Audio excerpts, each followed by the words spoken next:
Hi, everybody. This is Julissa. Thank you so much for coming back to my podcast. And if you're watching this video on YouTube, thank you so much for being here.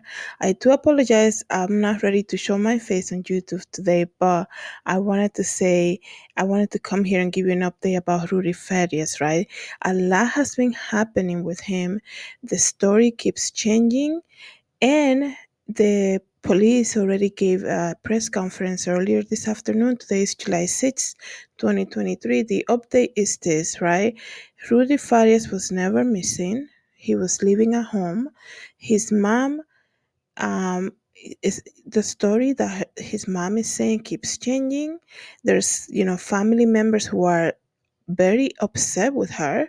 Like I told you guys in my previous video about him, I said, where are the immediate family, right? How come this mom, who apparently lost a son to a car accident, and then Rudy goes missing, and there is no immediate family with her, checking up on her, being with her during Christmas? Well, they were all there. They were all like within distance of her. They just said that they were lied to. And some of them, it's kind of hard to watch some of these press conference videos that are coming out, specifically from the family of Janae, I believe that's her name, because they're crying and saying she lied to them and all of that. Let me just tell you something. I don't know, like, you can say, I can't believe I missed this. I can't believe he was living with her and we got fooled. It's better to be honest about something than to pretend that you had no idea, because nobody knows you more than your family. Your family knows. You always have that person in your family. You're like, yeah, he's a little strange or something. Like, people know you, just like your neighbors. Like I was saying in my previous video, your neighbors, they know your patterns, right? They know where you park. It's a human nature that we notice things like that, right? Specifically about people who are around us for a long period of time. So your family knows. So for her, some of her, the family coming out and crying and saying that, I can't believe that she did that to him, and she lied to all of us, and this and the other. It's just kind of strange to see that. Okay.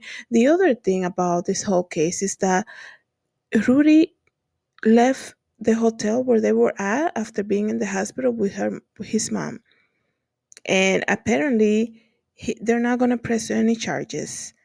Also, her family, Rudy's mom's family, saying that she's very well connected with the police, and they probably are helping her. And they gave a press conference earlier today, which is kind of weird. Even the person that was speaking, I don't know his name yet. You can go ahead and search for that press conference to see some of the clips. He sounded very weird. I think that the blame game is bouncing back and forth. The mom is saying, how can people say so many bad things about me, that I held him captive? And then the police is saying they're not going to press charges on her. So it goes to show you, where are the human rights in this case? Like, what is going on? It's almost like there is a cover up in this case, that they're just like gonna leave it as it is.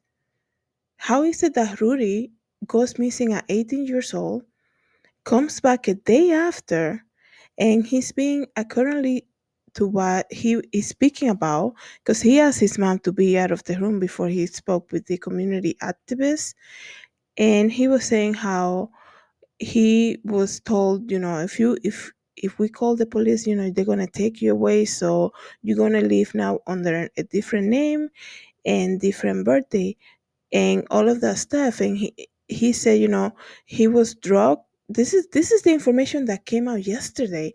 He said that he was being drugged by the mom, but now when the police spoke, they're saying there is no evidence of sexual abuse or any type of abuse.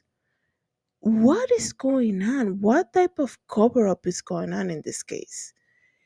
And they're not going to press any charges? Imagine, like, somebody saying, there is a big case that happened a couple years ago about somebody who faked their disappearance. and they had people searching for them and all of that. And then when they found out that she was lying, I mean, there was a trial and everything. What is going on with this case that they're not going to press charges on the mom? And why was Rudy released to her? And the police is very nonchalant, to be honest. They're very nonchalant. They're not taking the blame and they're not blaming anybody else for it. They're saying, well, there was no evidence of sexual abuse or any type of abuse. Okay. How was he kept 8 years hidden like that on plain sight? And then they're saying, he also he was given the number for adult safety officers or something like that to get help that he needs. And that's all they basically said. And I'm thinking to myself, what is going on? There is something covered. There is a cover up in this case. There is a cover up in this case, and I hope that it comes out, that that they don't have to go through another 8 years to be like, oh, it was right there. We kind of always knew, and then the family going crazy on camera saying that she lied to everybody. Um, Something is strange how this story keeps changing all the time.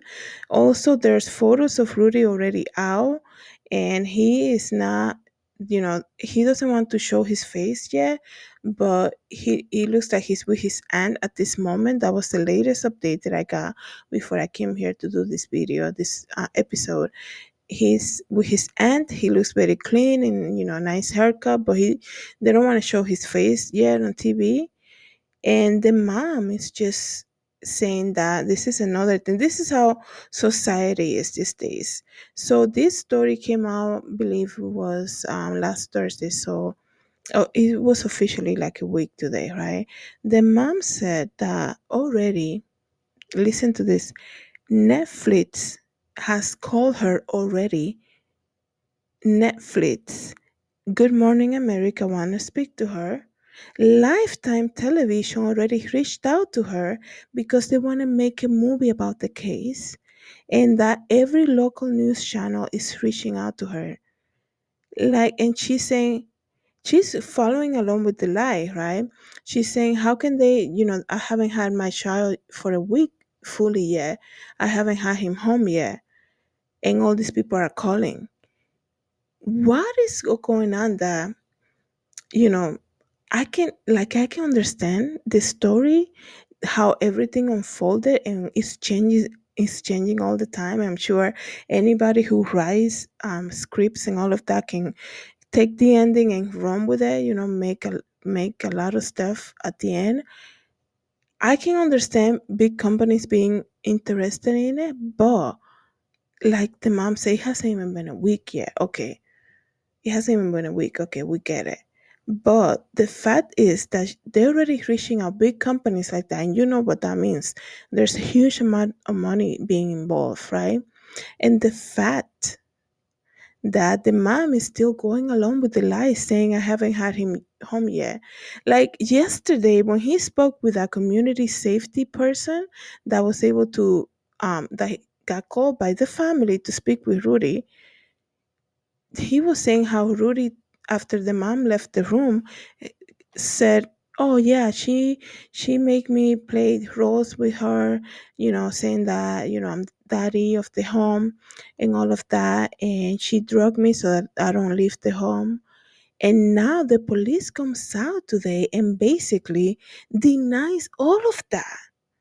Like, is everybody money hungry in this case, or what is going on? How can you put into the you know the respect of this person, the community leader that came out and spoke to the news yesterday, after he spoke with Rudy, after Rudy requested for his mom to leave the room so that he's able to communicate, because they're saying when she's with him, he is not talking. That's why the initial report said that he's nonverbal. He wasn't talking because the mom was around. But when you go through emotional abuse and mental abuse, the last thing you want to do is to say everything with the person in the room, right? So after she leaves the hotel room where they were staying at, he's saying all this stuff. Rudy was saying all this stuff to this community, well respected person. And he comes out and he tells, the local press everything that's happening, everything that went on. And then the police is going to come out today and basically deny all of that. What a slap in the face they're doing to this guy. So, because of that, I believe there is a huge cover up in this case. Something is not adding up. And the fact that the family is saying that she's very well connected with the police. What is going on? Like, they need a higher authority to investigate this. And also, that guy, like I said, go ahead and search it on YouTube. That person who gave the press conference, he look it's almost like he's been either told what to say or he's lying to his face. The minute I saw him, I'm like, there is something off with that person. The member of the police who gave the press conference today, I think he was wearing like a dark green suit or something. Something definitely off with him. It's almost like he didn't even have like skills to like authority to speak to a conference room or something, to a press. But anyways, here's the thing also, at the end of the day, when all of this happened, we know that she lost a son to the car accident in 2011, and then Rudy runs away. And he said he ran away because he didn't want to, that she wasn't, he said all of this stuff yesterday, right? He said that she didn't respect his boundaries, that he would be in the shower and she would stand there and look at him. And he didn't like a lot of the stuff that she did, so he ran away. It's almost like she became obsessed with him. So if he ran away, came back the next day, and then what did she do? She's not leaving any again. So she began the verbal, emotional abuse with him, and that's, besides everything else, right? That's why he was able to, you know, to stay under her for 8 years. And it's just so sad. This story is sad. And the fact that they're not doing anything to keep her away from him, to press charges, this woman is probably going to go on and sign contracts with big corporations. And I don't even know. Like, there could be so many things. She also said she's getting calls from like other countries, like Germany and stuff. They want to bring the story to a big screen already. And like, do they even know all the details yet? That's what I'm saying. Like, somebody's gonna take this story and create and run with the ending and like create a crazy story. Even, it's already crazy to begin with, but let us not forget this actually happened to a child that was already hurting because he lost his brother to a car accident. So that is the latest update on the Rudy Farias. Let me know what you guys think. Thank you so much for being here and listening to the podcast. And if you're watching this on YouTube, thank you so much for being here. Have a good day, everybody. God bless.